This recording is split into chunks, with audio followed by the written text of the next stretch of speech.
مقدس اردبیلی ہمارے بہت بڑے مجتہد گزرے ہیں، اور مقدس اردبیلی خواب میں دیکھتے ہیں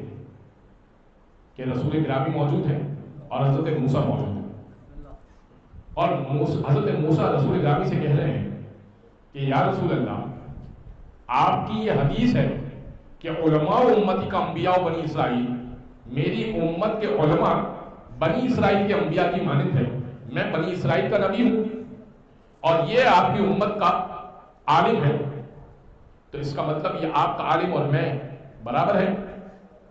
کیا آپ اجازت دیتے ہیں تو اس کا امتحان لے لوں؟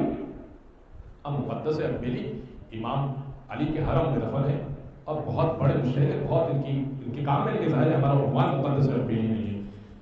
تو موسیٰ بڑھے، خواب میں مقدس اردبیلی دیکھتے ہیں، مقدس اردبیلی سے پڑھ کر سوال کیا موسیٰ نے، حضرت موسیٰ نے کہا کہ مقدس، آپ اپنا نام بتائیے، آپ کا نام کیا ہے؟ میں مقدس تو ان کا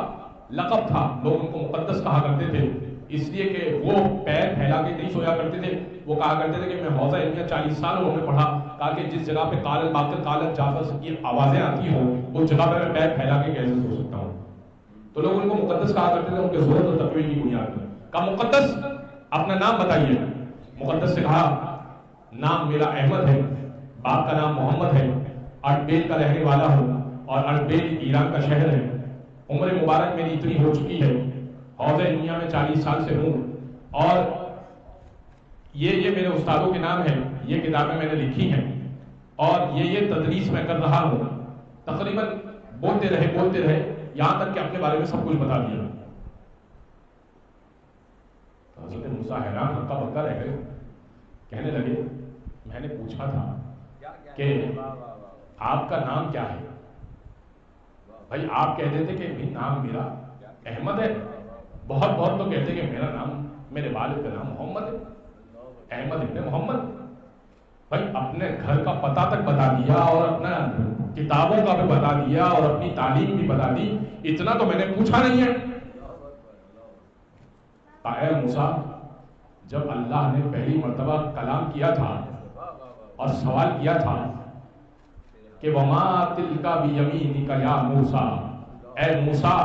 یہ آپ کے دائیں ہاتھ میں کیا ہے، تو آپ نے جواب دیا تھا ہی عصایا اتوکل علیہا واہش بہا الی غنمی ولی فیہا معارب اخری، یہ میرا عصا ہے، اس سے جانوروں کو ہانکتا ہوں، اس سے ٹیک لگاتا ہوں، اس میں بہت سارے فائدے ہیں، اور گفتگو بھی اس موڑ پہ چھوڑی کہ بہت سارے فائدے ہیں تاکہ آگے سے پھر سوال ہو اچھا اور فائدے بتاؤ، کیوں اتنا لمبا جواب دیا؟ اللہ نے پوچھا تھا دائیں ہاتھ میں کیا ہے، کہتے تھے ہی عصایا، یہ عصا ہے، اتنا مختصر سا جواب تھا، اتنا لمبا جواب دینے کی کیا ضرورت تھی؟ حضرت موسیٰ کہنے لگے معاملہ یہ تھا، اتنی بڑی ذات نے پہلی مرتبہ خطاب کیا تھا لیکن سوال بڑا مختصر تھا، تو وہ گفتگو کا مزہ لینا تھا، اس لیے میں نے جواب کو طولانی نہیں کیا، کہ اتنے بڑے اولو العزم نے پہلی مرتبہ خطاب کیا لیکن سوال بڑا مختصر پوچھا، تو گفتگو کا مزہ لینا ہے۔